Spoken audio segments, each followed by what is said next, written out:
Hello everyone, my name is Jen and welcome to the Book Reviewed.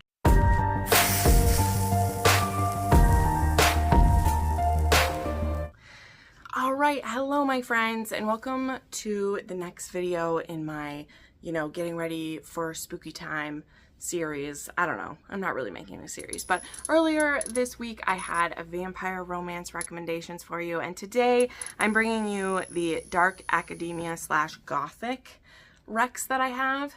Now, I'll be honest, I don't always understand what a dark academia and gothic would be. I've really heavily relied on what other people have recommended, and I know often it comes down to the vibes of something. Like, obviously I understand what dark academia means, right? It's the dark vibes of a school setting or like a college or, a learning institution with the vibes going on. I don't know. But I feel like there's a pretty big range of what people include in that. I don't know. That's just my thought.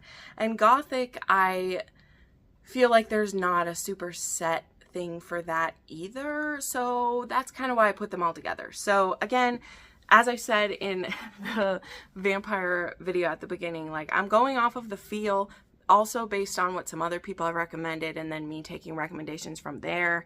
And I was able to pull together some of these. So I have 10 adult recommendations for you, and then I do actually have 3 recommendations from when I read more YA, because I think, I'll be honest, I think that YA does a really good job hitting on like a dark academia vibe. I think they do it really well. I honestly, there's a couple of these ones that I'm going to mention that I wish there was like a sexier version of them, because they're able to pull off really great tension and like sexy times, and I want more because I'm a smutty bitch. I want there to be that more, right? But there's some good ones in here. So first we're going to start off with the one that actually kind of inspired me to make this video, and I'm just so happy to have these pretty new editions of it to share. But one I think really fits in well with the dark academia is going to, of course, be the Kingmaker series by Sophie Lark, and especially now we have these new covers. Look at the beautiful editions of these, and inside we have some of Lena's beautiful illustrations. Like, we have the family trees, we have all of these are so beautiful. So I feel like I don't have to explain too much what this is, but just in case you don't know, Kingmakers used to be, I mean, it was always called Kingmakers, but it used to be the Heir, this one was called, and there was the Heir, the Rebel, the Bully, and the Spy, and the Savage were the books in this series, and they are going to be re-released looking gorgeous like this. And this is about a mafia school.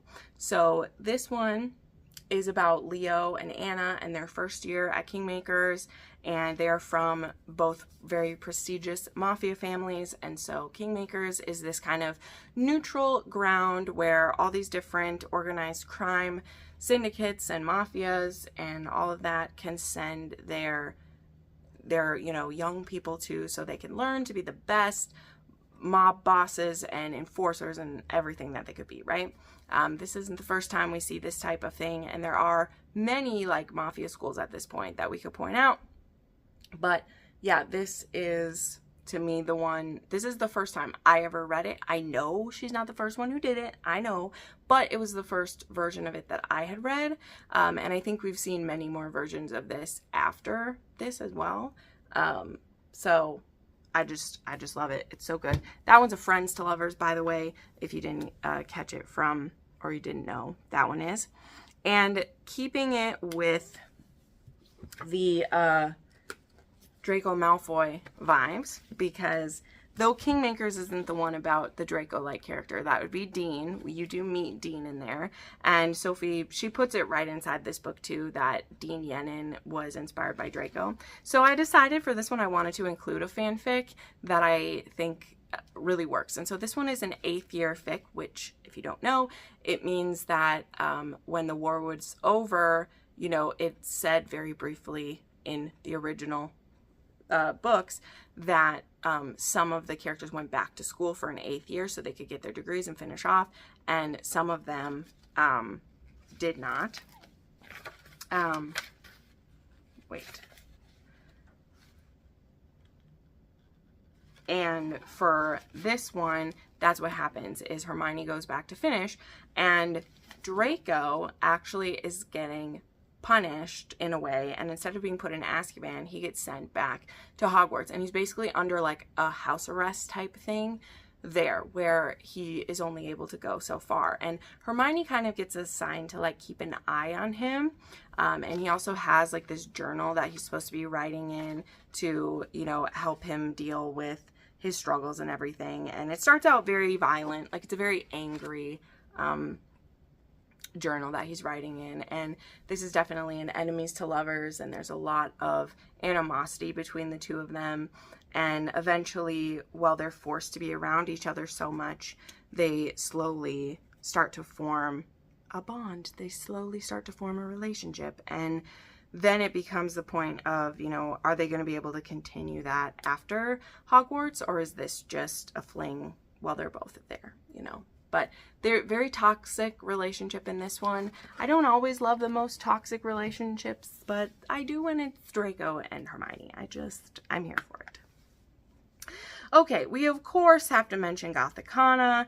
I haven't read this one in quite a while. I do with my whole heart hope that the next book by Runex comes soon. I know that this author had lost, I believe it was her mom, near the time when she was gonna have like a historical one come out too, and there's never been any, you know, updates on if that's still coming or not. But Gothicana, this one is a professor student one, and this girl gets I think she gets a scholarship to go to this college, and there's lots of spooky and mysterious things happening there, and there's a forbidden relationship between her and a professor. So there you go. It's got the vibes in spades for sure. There is, I mentioned this one in the other video, but I would be remiss if I didn't mention A Discovery of Witches, which is a vampire and a witch romance, and takes place at a college in the beginning. Our heroine is doing a research paper she's working on, and she's able to access this certain book that other people can't, because of the special, like, powers that it has. It only reveals itself to certain people, and by it being revealed to her, it's very dangerous, and that makes her catch the eye of Matthew, again, who's a vampire, and they quickly have a connection and are really drawn to each other, and they enter into just, their relationship is just full force right away, because of all of the things that get thrown at them as they go. There are forces that want to come after them and stop them from being together, stop them from, you know, accumulating power, and there ends up being time travel and just all these different things included in it. It's very intense. Okay, I should have mentioned this one right away. I meant to do it in order. There is actually another book that, or wait, should I do the rest of the Dark Academia first? I have two other Dark Academia, and then I have a couple that I think fit the Gothic vibe. Sorry, getting out of order. I know that not everyone will agree with this one, but I think this one fits into the Dark Academia aspect. I have Fourth Wing that I would like to put forward, because, I don't know, there's some dark things happening here, and there's a school of magic school teaching you how to be bonded with a dragon and use your powers and everything. And, you know, if you're one of the two people who was on vacation when this came out, I'm just kidding, you will know that this is about Violet Sorrengail, who wanted to be a scribe, but her mother forces her to go to the Dragon College instead, and she ends up on a team. She ends up with a dragon, and there is corruption and danger within the government and structure there, and without even meaning to, she kind of starts to unravel some things, and it's going to put her in a very difficult position. And when she meets Xander, who they initially have a very like hateful relationship to each other, however, her dragon is mates with Xander's dragon, which means their lives are now linked together, because if one of their dragons dies, the other dragon will die, and if your dragon dies, the rider dies. So all four of these lives are now very connected to each other, and there are other reasons why their lives are connected as well, but we won't spoil that for you. Book 3 is coming in January, which seemed so far away, but we all know it's going to be here before we know it, for sure. So, still got to find ways to recommend that book, even if it doesn't work for everybody. Okay, there also is A Lesson in Thorns by Sierra Simone. This one, I think, we're fitting more into the Gothic. So this series, y'all, this series is like impossible to explain. It's so difficult to break this down. But this series, I think, doesn't get brought up enough. There is actually some paranormal aspects to this series as well. This series has sharing and has lots of like, there's some orgy scenes in here. But it's Sierra Simone, and she still manages to make them very emotional. Like, there's an MMF relationship in here. There's an FF relationship in here. There is, I think there's just a good old MF in there as well. But they are all these children who, there's Thorn Chapel, I think is the name of the series. And they all end up coalescing back there again, and there's a lot of secrets in their past, and there's different connections between the different people, and those all slowly start to come out. There are rituals that happen here. There is like a secret society involved, and this is a series, like, I honestly should reread it because it's been a few years, and I was reading them as they came out, and so they're very like spread out in my head. And Sierra Simone, I mean, she tells stories like no one else, man. The way she makes erotic things happen, like, it's wild. But again, there's some paranormal aspects in here. There's some evil involved in here. And the end of this series just blew my mind. I'll remember that. I wonder if she'll ever tell another series like this one, because it was crazy. It was crazy. All right, there is Her Soul to Take by Harley LaRue. This is a like witch and demon type series, and in the beginning of this one, I remember reading the first book in this series really clearly because it gave me such like Buffy vibes. There's this woman who she's kind of like a ghost hunter or whatever, and she's trying to do this like ritual or exorcism, and she actually calls forth a demon. And there's a demon who gets called to kill her, but she's able to escape from that, and instead the demon kind of takes her captive. And there's the people who used to control this demon for all these years, and she kind of foils that. She ruins it, but now she has to deal with the demon, and he has a lot of sexy feelings towards her. There's very interesting scenes. This whole series is wild. If you haven't read Harley LaRue before, very dark, very intense, very sexy. There is, every character is bi. Let's just say every character is bi. There are piercings, and there is piercings we see happen in the series, which is super hot. And there's crazy demon tongues, and there's just, it's wild. Like, the series is so wild. But I will say, in my opinion, the first book was the hardest to read. And not even hard, because I had a good time with it. But looking back, it's definitely the weakest one. And the heroine is the most unlikable to me. My favorite heroine is the one from the third book. And she's actually the daughter of, like, the bad guys. But she doesn't want to be bad. And her journey is amazing to me. So, anyway, there's demons and witches and lots of spicy times. And again, I probably did a horrible job explaining it, but I love this series. So if I forgot to say it too, I do have links to all of these books down below. And also the fact that Harley LaRue's series got traditionally published, it just really shows me how far we've like moved for what type of indie books become picked up and are accepted. And I love it so much. It brings me a lot of joy. Okay, this is what I was saying. I should have mentioned this one earlier, but I think I kind of did the like dark academia first. So now for some like more gothic type, I of course have to share Grimstone. And this is another by Sophie Lark. And she has another book coming out in this world called Monarch. This cover is going to be going away soon. It's getting a new cover, so make sure you buy it if you want. This is Sophie's personally favorite cover she's ever done. Now, this book is super wild. I absolutely will tell you that. It is not my favorite one by her, but if you're looking for the vibes if you want the feels, if you want lots of spice, if you want some erotic, sexy times, if you want a mystery, this book, it has all those things. And we have Remy, and she's just recently found out her fiance cheated on her. So her and her brother, they've actually been left this house. And so they're going to fix it up and flip it. And she starts getting blackmailed by her neighbor named Dane. And he is someone who, he's holding a lot of secrets and a lot of pain in him. And in my opinion, the way he decides to exercise his blackmail power over her, he does it for a lot of sexy reasons. Like he sex mails her. Did I just make that up? He blackmails her into sex, so that's why I said sex mail. That didn't work. Scrunching those words together didn't work. But yeah, one of the reasons this one didn't work for me, I'll just tell you, is because I didn't really feel an emotional connection between them for a long time into this. This one was all heat up front, all there. There were still some very emotional parts to this story. I was very moved by our hero's history and what's made him this way.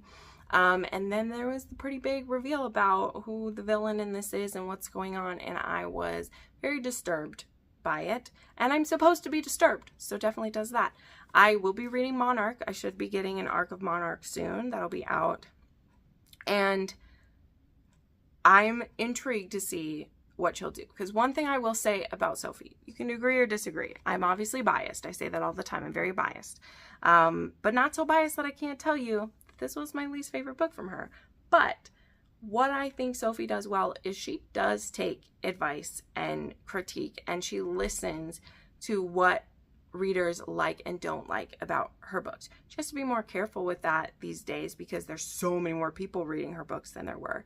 But in my opinion, from reading Grimstone to reading The Love Contract, which came out from her early this year, she definitely took a lot of advice about what readers love about her romances, and that it isn't just the spice. Like, spice is great, spice is there, but there's something about how she writes love that we were missing from this one. But the vibes are there.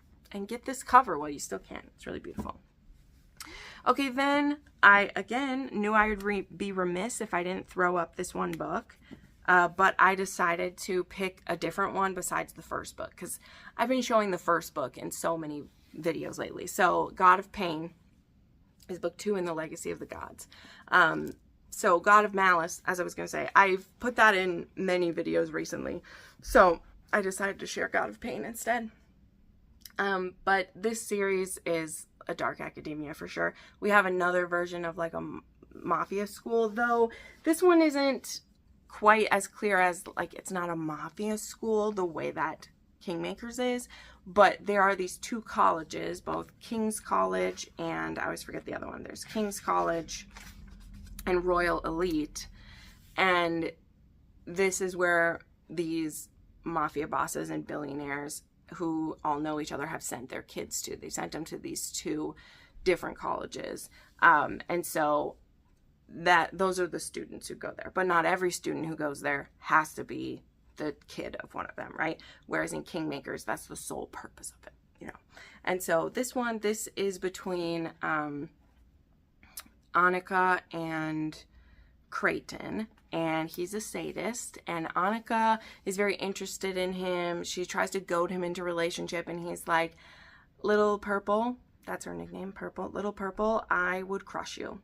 So stop flirting with the beast, because if you do catch my attention, you're not going to like it. And she is scared off by that a little bit, but now it's too late. Now she's caught his attention and she can't get rid of it. So she's got herself in a bit of a tough position. So I enjoyed this one a lot. I enjoy most of the books in this series. There's only one that I don't really care for, and this is one I really liked. The audiobook is very good in this one. They're all really great audiobooks. And I just think she tells a really great toxic romance. I'll just say that. And her spice is always top notch. It's excellent. It's excellent. I stick by it. Okay. Now, as I said, I have a couple YA recommendations. It's been a few years since I've read these, but these are ones that popped up in my head thinking of Gothic, dark academia stories. And not everyone always has to have as much spice as me, and so I want to pass these along just in case. But if you are only looking for adult romance, you can see yourself out. We'll see you in the next one. So, a series that I could not get enough of when I was in my like junior and senior years when these were coming out was the Great and Terrible Beauty, and then Rebel Angel, and then The Great Far Thing, I think was the last one. And this was about an all-girl school, and there was rituals, and there was like a secret world they could go to, and there was a forbidden romance. I honestly would have to think, I don't know how good, because there was a Romani hero in here, and I don't know how well that was maybe portrayed, because it's been a decade since I've read these, so I just want to be clear, there might be some things in this that don't hold up so well. I know not all of you care about that, you're able to separate the two, but I'm just warning, if you read it and you're like, oh, Jen, well, it's been a long time, but I couldn't get enough of this series. I ate it up. The end of this series broke me, but it was also so good. Libba Bray, I mean, this and also her like 1920 series that she wrote, both of those are vibes for days. And the audiobooks for her books are fantastic. So, so good. But this series, there's mysterious deaths to cover. As I said, there is magic and paranormal and witchy ritual. Like, it was so good. And I remember too, I didn't really love our heroine to begin with, and she really grew on me as she got strong. She was a bit of a pushover to start with. She was very much, this has a historical setting too, and so she was very easily like pushed into things based on convention, based on what she should be. And through these girls, some of them almost are bullies, but they all have some kind of darkness or hurt that they've been hiding. And as you go through this series and get to know them, I really grew to love them when I thought they'd be impossible, because they're that kind of bitchy character in the beginning where you're like, you are just a bad person, you know, like you're just a bad character here to hurt the characters I love. But there was a lot more to it than that. There really was. Also, House of Night by PC Cass and Kristen Cass. I was obsessed with this series. I, at one point, was all caught up to it because I think only the first 5 books were out when I first read it. This is also a vampire series. I chose not to put this one in the Vampire Recs. I don't know why. Probably because, well, I wasn't sharing really any YA Recs in that one. That's my point. And in this one, I'm sharing a few. But this one has vampires involved. And yeah, I believe this one was about a girl who, I can't remember if she had just discovered who she was or if she already knew, but she was going to this school where she would learn how to use it. And there was like the House of Nyx that was there, and they could learn about who they were. I believe there's like goddesses involved. It's been a long time, and I never finished this series, but I remember being so addicted to it, and just burning my way through these. When they come out, I would read them like instantly. I had to get these ones from my regular library because I remember our librarian, he didn't buy these fast enough for me. So I would get on the list and actually get these from the big library instead of my school library. And then finally, I just wanted to mention The Six of Crows duology by Leigh Bardugo. This one is just, it's just full of the gothicness and the teamwork, and there's a heist, and there's the characters you just will love with all your heart, and they're there to break your heart and build it up again. And Leigh Bardugo is something really special, and she would give me just that teeny taste of romance where you want more. You know, I should look up some fan fiction of these books. I bet there's some good ones out there, because the way that I wanted some Kaz and Inej like sexy time cannot be understated, okay? It cannot be understated. All right. So yeah, so there you go. I hope that these scratch an itch if you're looking for these type of stories. As I said, I'm not the most well-versed in them. The closest I usually get is like vampire romances, but I wanted to try to make 2 distinct videos from that this time if I could.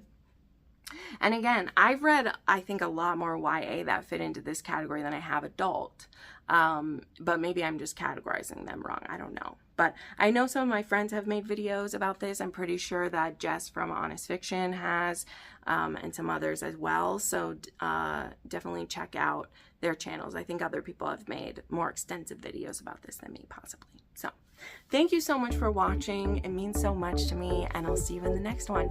Bye.